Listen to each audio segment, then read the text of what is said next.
we've got, I'm not sure if it's a tropical storm or a tropical depression, but we've got Fred that just went by yesterday.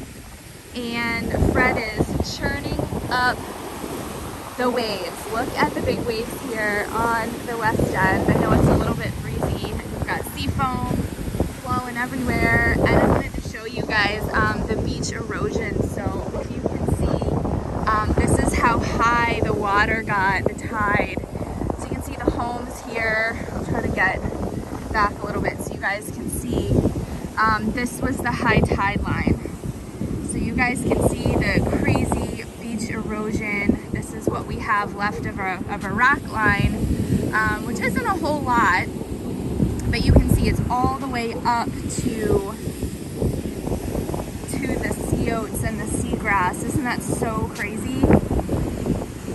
So I just wanted to show you guys, you know, a lot of times people come down, they want to be like, oh, I want to go to the beach right after the storm, but just because we had a storm come through, here's a piece of a crab trap, it doesn't necessarily mean that you're going to have like shell piles. Now you can see the waves are crazy, right? Woo, look at that. I know it's really windy. I can't do much about that today. These are some surfing waves, man. Look at that. So, but you know, the shells are going to be coming in with all of these waves. So I would guess that over the next week, we're going to have some really fun things show up on the beach.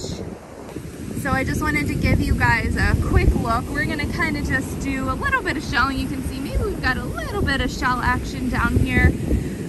This is such a fun time to come to the beach though, because the beach changes so much with the tides and the wind and the storms. You can see this huge piece of driftwood that came in. A lot of the time we will have driftwood come in with storms and things like that. Okay, so here you guys can see we're starting to get a little bit of a rock line going on. So here's a little alternate tellin. We've been finding a lot of alternate tellins on Sanibel. We used to never find any, and now we're starting to find a bunch of them. Let's see what else we have. And sometimes you have to get down and look. We got a little live one there, or it was alive. It's a little slipper shell. So a lot of the time you might not think there's a lot of shells, but once you start to get down and look, you get these in the shell bag, you'll be able to start to see some really fun things. Here's a little cardita, it's a really pretty one. There's a cute little kitten paw. Look at that.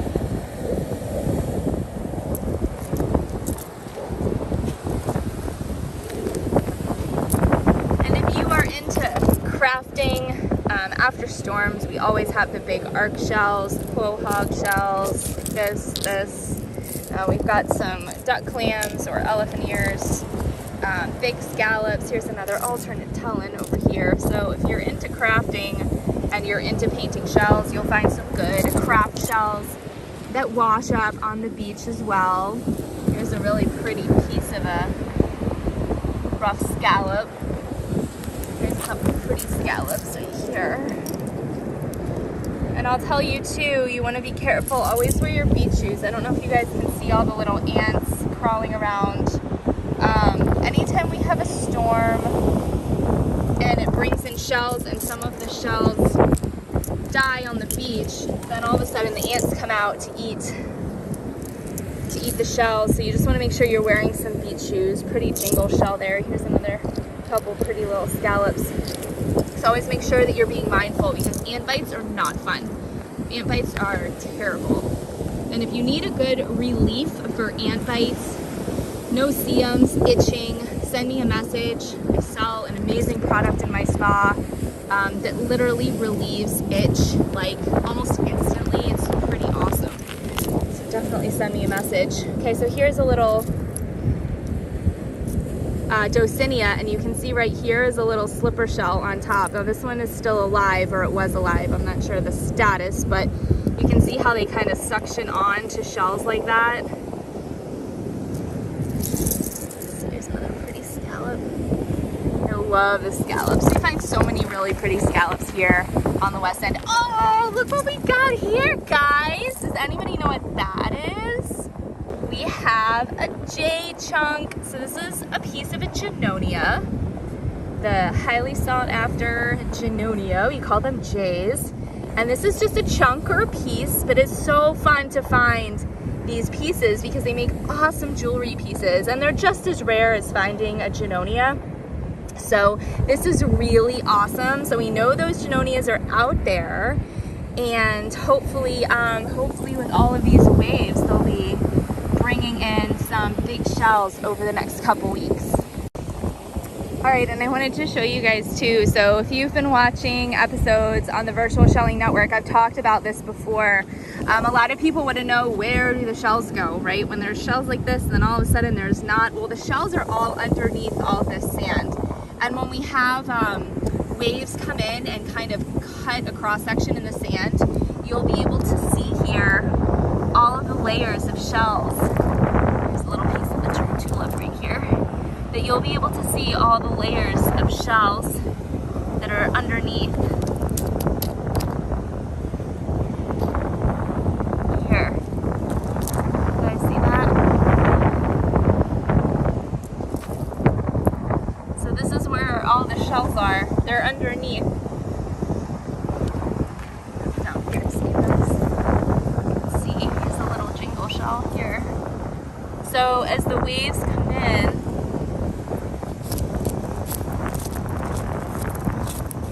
it'll start to kind of take this little wall down, and then that's where all the shells are buried. So I think that's kind of cool to see and to understand. There's a little cockle shell here. Another one. Sometimes they're really bright yellow on the other side. Look at all the ants. Oh my gosh, there's ants everywhere. Make sure you're wearing beach shoes if you come out here.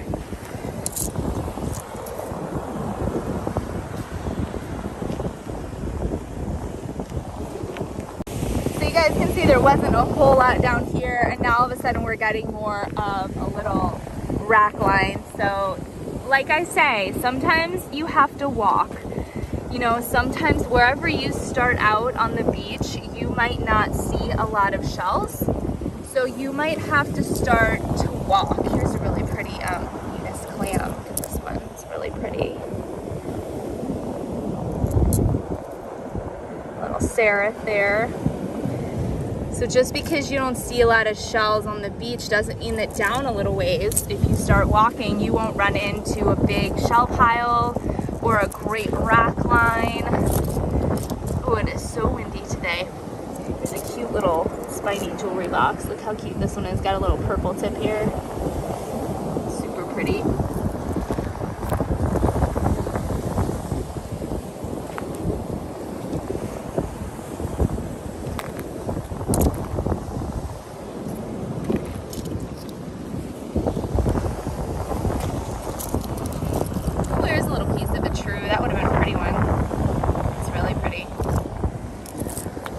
Little piece of coral. So we don't find a lot of coral down here.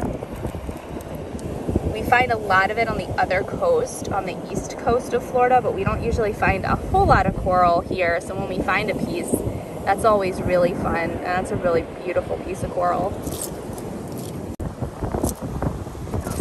Here's a little calico clam. I know a lot of you are fans of the little calicos and the little kitten paws.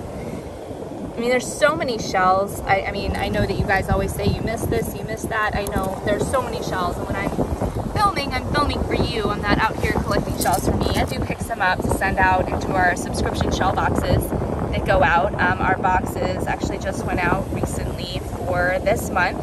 Here's a little auger. If you're interested in getting shells shipped to your door every month in a surprise subscription shell box, you can check that out on our website at the Virtual Shelling Network, virtualshelling.com/shop. And it's always fun, especially if you're landlocked or you don't get a chance to go to the beach. Look how pretty that jingle shell is. Woo! Super pretty. But if you don't get a chance to get to the beach, or you're a sheller, or you love to craft with shells or make things with shells, it's a great way to get shells shipped to your door every month. There's a different theme every month. Sometimes you'll get larger shells, sometimes you'll get minis and tinies, sometimes you'll get beach treasures. Ooh, look at this. I don't know if I've ever found an intact alternate tellin.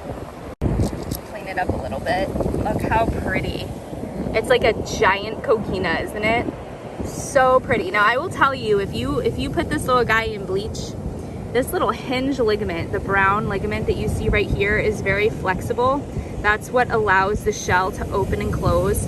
If you put that in bleach, it will disintegrate because that is tissue. That ligament is tissue and it will disintegrate.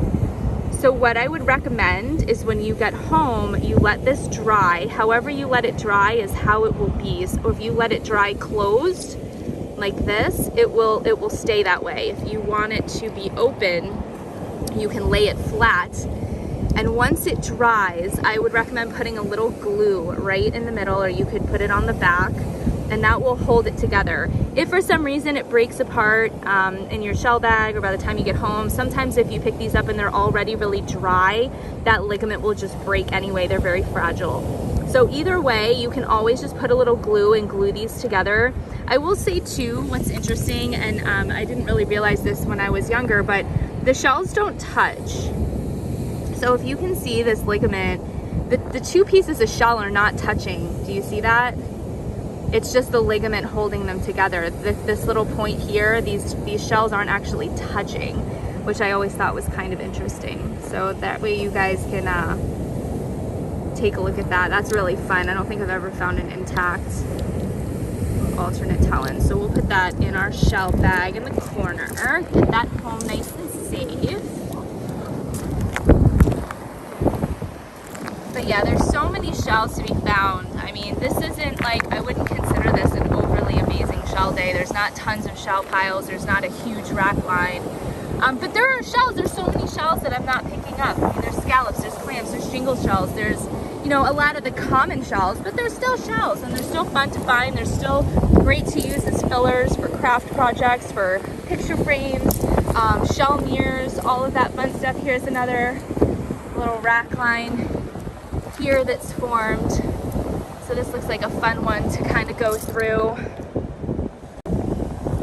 Here's a little kitten paw here. Super fun. Lots of jingles. So if you're somebody that likes those jingle shells, they make fun Christmas tree projects where you move them all around a Christmas tree form. So many shells to look through. Okay, so a question that I get asked and that I see shellers asking a lot in groups is, why are certain shells gray or black? So this is a Docinia. I'm trying to see if I can see any real quick around here. Other ones, they're usually white. They're very, very white in color, and this one is turning kind of a grayish black color. So this can happen to any shell. It can happen to olives, whelks. You find these a lot up north, like on the Carolina shores. And people will ask why they turn dark like this. And it's because at some point this shell was buried. It was either buried in mud or buried in sand, and it was deprived of oxygen. And so when a shell is deprived of oxygen, iron sulfide forms, and that's what stains the shell a dark color, either gray or black. So when you find a shell like this, you know, it's kind of interesting because you know at some point the shell was buried very deep in mud or sand, enough to deprive it of oxygen to the point of creating that iron sulfide, which is pretty cool. Okay, so here we just found even more of a rack line, and you can see now everything's really building up in this area. So we walked down quite a ways. Here's one of those Docinias, so you guys can see how white they normally are. So that one that we had before, here, let me grab it out of my bag so you can see a side-by-side comparison. And you can see how dark that shell has formed from being buried. Another thing that's interesting too is this is a bivalve. It's intact, right? You can see that hinge ligament there. But on one side it looks perfectly fine. On the other side there's a little hole. Now, I'm not very well versed in determining exactly what made this hole, but from the appearance, it looks like it could have been a shark eye or a moon snail, Gaudinautica. They are known to be drilling holes like this into shells. Now, drills also will drill holes, which is how they get their name, but a lot of time you can tell by how big the hole is, and then I don't know if you guys can really see how the hole is drilled. It's not drilled straight down, it's drilled at an angle. So you're able to sometimes determine, and again, I am not an expert in that field, but you can kind of determine what might have eaten this shell. And here's a little kitten paw. Here's a little baby giant heart cockle. Right there, super pretty. So this is gonna be a great little place to shell and kind of see what we've got in here.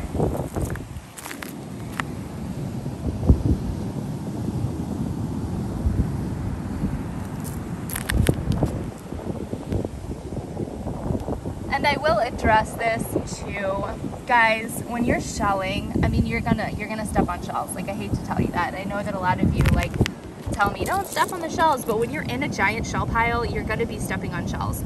And I assure you that the ones that are crunching are either already broken or are going to be, because they cannot withstand all of this crazy, the pressure of that wave right there is way more force than what I'm applying to these shells.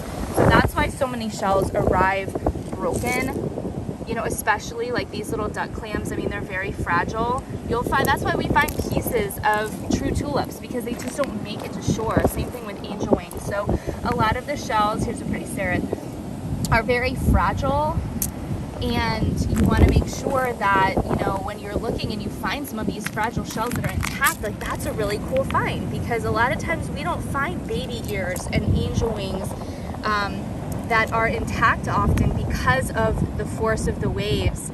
Same thing with bubble shells. Like, here's a cute bubble shell, but it's chipped and cracked at the bottom, more than likely from being tossed around up here to shore, and then they land up here and they end up breaking. So just be mindful when people are shelling, guys. Like, you have to step on shells to shell, and you guys would really be upset when you see the four-wheelers coming through to check the turtle nest, because they run right over the shell pile.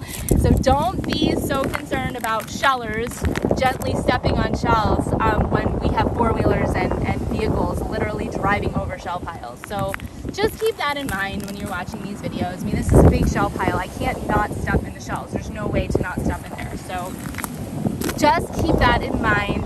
Please try to keep the comments kind to one another. I would appreciate that greatly. Here's another talon. I'm telling you, these talons are everywhere. Here's another one. We literally, guys, like never used to find talons here, and now we find a bunch of them, which is really fun. You can see this one has a little hole in there too.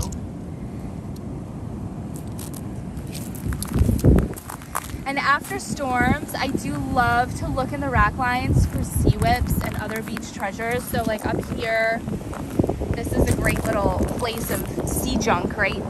Like sea trash, sea garbage, whatever you want to call it. This is a great place to look down.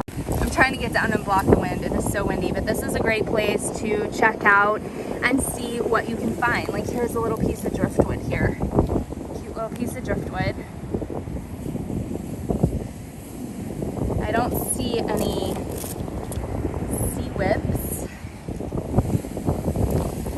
Here is a feather. Now I'm going to tell you guys about feathers. Just because you find something on the beach does not mean you can keep it. Unless you are a bird expert and you can identify what this feather is from, and you know that bird is not protected under the Migratory Bird Act, you cannot keep this feather. If you find a pink feather from a rosette spoonbill, you can't keep it. Take a picture of your feather, but do not take it. If you are caught with that, you will get big fines. You are not allowed to take any part of a protected animal. That includes egg casings from sea turtles, that includes feathers, that includes certain bones or fossils that you find. You also need to have a permit to collect fossils in the state of Florida. So if you're going to be going to any of the beaches a little further north from here to be collecting any type of you know, fossils, make sure you have a permit. This is a piece of trash, so we're going to take that with us. Here's a little piece of an operculum here. So I mean, a lot of times people don't know the rules of the states that they're treasure hunting in. Florida is another one where you cannot take an artifact. It is illegal. So if you find an arrowhead, you cannot keep it. In other states, you can go through cornfields, find arrowheads all day, but in this state, it is not allowed.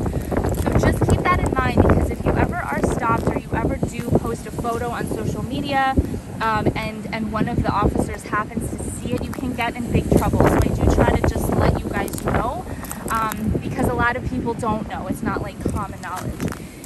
So we're gonna pick up as much beach trash as we can find, because it is picked up a lot of times with the storms. Here's another talon. Love the talons. Here's another really good area. We're starting to get more of a rack line here at this portion of the beach, so which is great. Again, tons of shells. I mean, so many shells to look for. I mean, I could just sit down and go super slow for hours here, checking out all the shells, picking up all of the crafting shells. I mean, if you're in the shell painters group, Sanibel Shells is the name of the craft group that you can go in on Facebook. They paint shells and hide them around the island. Here's a little buttercup. Ooh, look how pretty on the other side. I love buttercups. Super pretty. But that's a fun group, so be sure to check that out. Here's a cute little rough scallop. Bright orange, super pretty.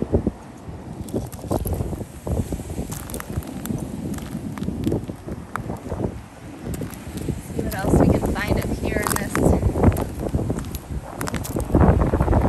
All this junk. This is where you'll sometimes find egg casings, mermaid purses, sea whips, all of those fun beach treasures, operculums. Sometimes you'll find sea beans. Here's a little egg casing here. It's not really attached to anything, and this looks, oh, it's attached to this little piece of seaweed. This looks like an apple murex case. So you can see these little holes. Try to zoom in. Those are the little holes where it hatched. So that is good that it hatched. But this is what it looks like. Little piece of a apple murex case, and here's a straw, so we'll grab that and put that in our bag too. Got a little friend chilling with me over here.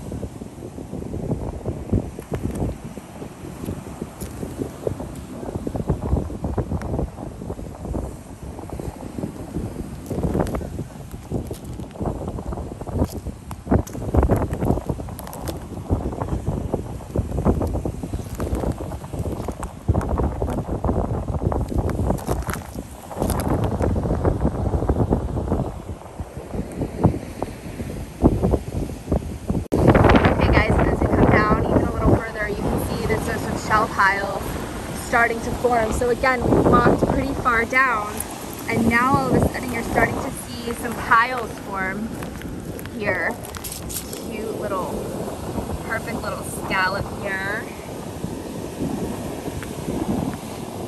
Ooh, here's a little horse conch.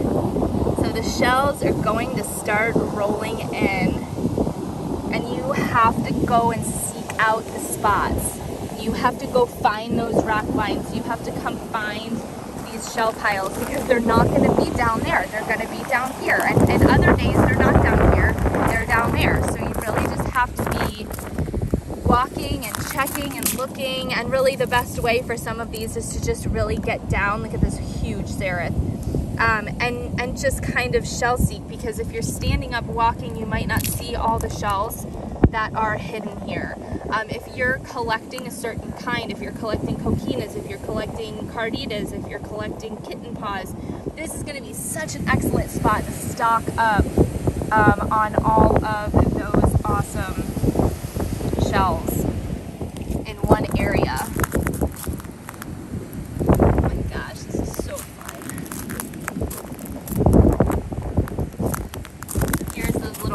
Bonitas. I think they're an underrated shell. I think they're so fun. They're really pretty. They look great as a border on a picture frame. So many scallops. Here's a little rough scallop. Look how cute. Is it perfect? Perfect in orange. Look how cute that is. If I can focus. It's so small. There we go.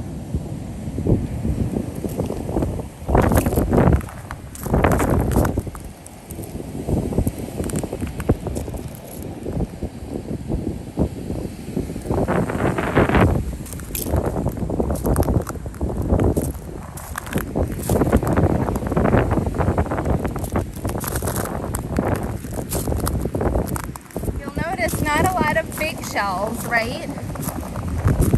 But they're coming. I can tell you, they're going to be rolling in. I thought that was a plastic bag, but it's just a piece of sea foam right here.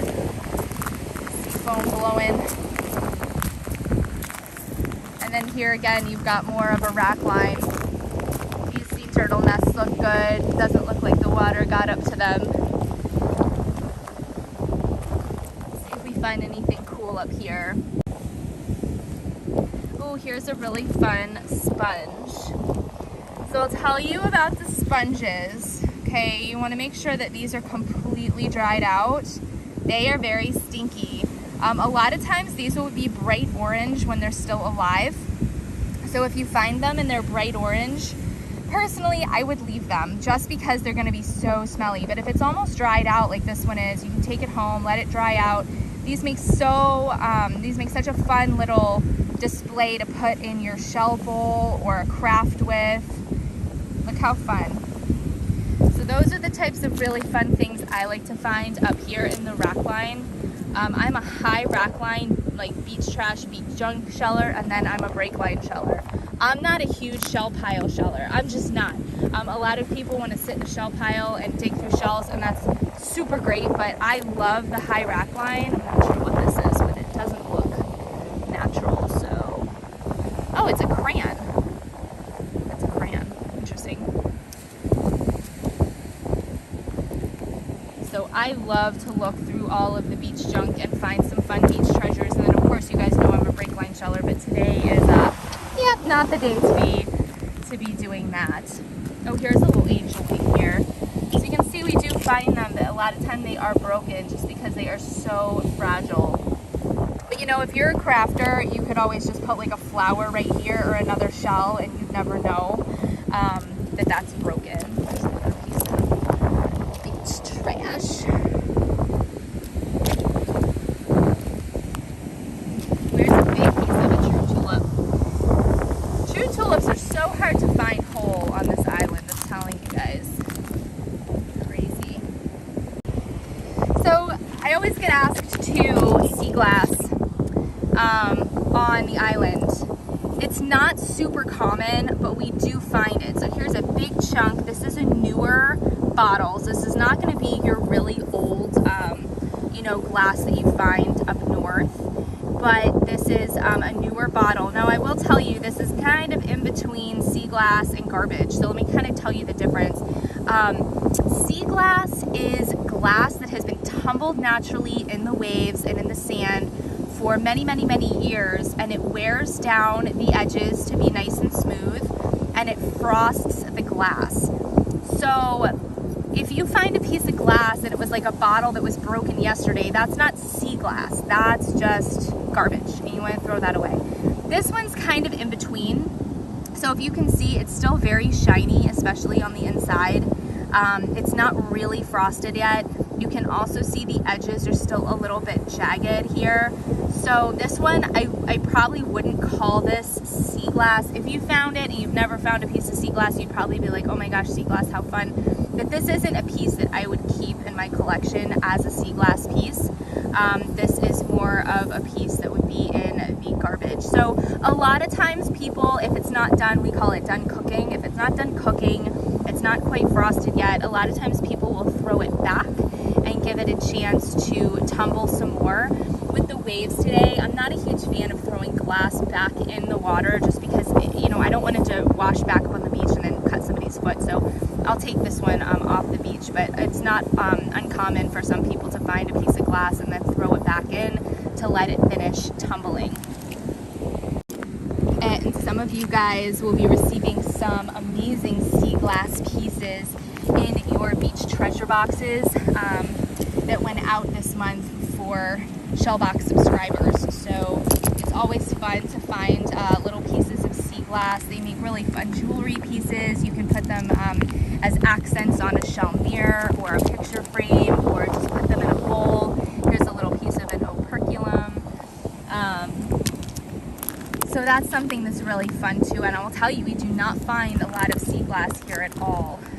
It's actually pretty uncommon. Not totally rare, but uncommon to find sea glass here on the beach. Alright guys, thank you so much for joining me on this really fun morning checking out the west end of Sanibel Island after Fred. I'm honestly not sure if Fred was a tropical storm or tropical depression. We did have a lot of wind, a little rain, and some big waves. So you guys can see here, you can literally see the shells starting to wash in. Look at this. See that? They are literally starting to come on in, and you can see the shell piles that are starting to form down here. So if you are coming to the beach this week, if you're around the island, this is going to be an awesome time to check out the beaches, do some walking, do some shelling, and I hope you guys find some shell-tastic treasures. So thank you so much again for your support. If you are not already a subscriber, please click that subscribe button and the bell so you will be notified of all new episodes posted and you won't miss a single thing. I am Laura Manson signing off for the Virtual Shelling Network. Thanks so much, and I'll see you again next time.